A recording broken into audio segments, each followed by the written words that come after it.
કાકા હા સુન સુન સુન મોન સુન એટલે વરસાદ. ભાઈ તું રહેવા દે મને, હવે વરસાદ વિશે વાત ના કરીશ. ઇન્દ્રદેવ શું કામ આટલા પ્રસન્ન થયા કરે છે મને ખબર જ નહીં પડતી. આ વરસાદ પછી સ્ટેચ્યુ ઓફ યુનિટી જવાનો રોડ જોયો? ના કેમ?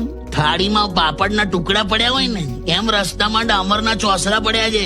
શું વાત કરો છો?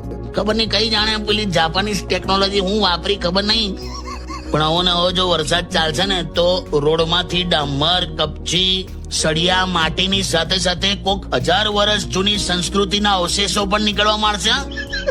હું હશે શું તું? દાદા એટલે મને લાસ્ટ વીક તો કેવો પડ્યો વરસાદ. એટલે મારા તો નસીબ આડા ગુજરાતના વેનિસમાં ફસાયેલો. ગુજરાતનું વેનિસ એટલે વ પરથી વેનિસ ને વ પરથી વડોદરા લા હરખું જ હતું બધું. શહેરમાં આખા શહેરમાં પાણી જ પાણી લા. હા મેં જોયા હતા ને વિડીયો. 4 દિવસ લાઈટો નહીં, ઘરમાં 2 ફૂટ પાણી. અરે બાપરે. કોરોના વખતે કેવું હોમ ક્વોરન્ટાઇન હતા ને, હા સેમ આમાં એવું જ હતું. અચ્છા. કોરોનામાં કેવું બહાર જઈએ તો કોરોના થાય, હા વડોદરામાં તો ઘરમાં રહીએ તોય કોરોના થાય. ઘરમાં રહીએ તો કોરોના થાય એટલે? કોરોના થાય એમ, ભીનો ને ભીનો જ રહે એમ માણસ. અચ્છા એ રીતે. કમરથી પાણી લા. અચ્છા એટલે હવે ખુશી ખુશી તો એવું ક્યારે બોલવાનું રહ્યું જ નથી કે મોનસૂન મોનસૂન મોનસૂન. અરે કિસી કે ના માન ને કિસી કી ના સુન, એનું નામ જ મોનસૂન.